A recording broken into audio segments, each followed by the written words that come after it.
Swaya Kingsgrave atau yang dikenal sebagai kuburan Raja-Raja Sangala yang berlokasi di Lembang Kairo, Kecamatan Sangala, Tanah Toraja, Sulawesi Selatan.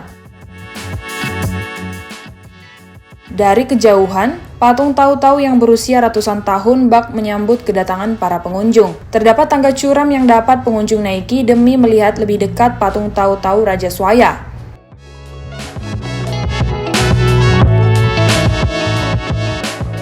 Pemakaman Puang Laso Rinding atau Raja Sangala terakhir pada tahun 1972 menjadi acara Rambu Solo yang paling besar dan meriah. Didokumentasikan oleh National Geographic sehingga menjadikan Toraja mulai dilirik di dunia internasional.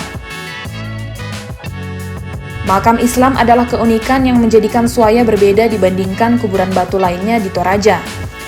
Umumnya bagi raja atau bangsawan yang menganut kepercayaan Aluk Todolo ditempatkan di tebing batu.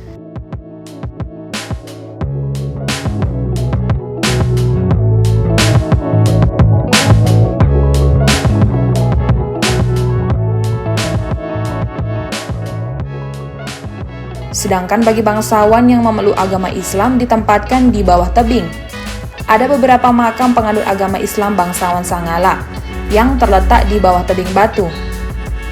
Penguburan di atas tanah adalah sebuah bentuk komunikasi yang mengedepankan toleransi dalam masyarakat Toraja.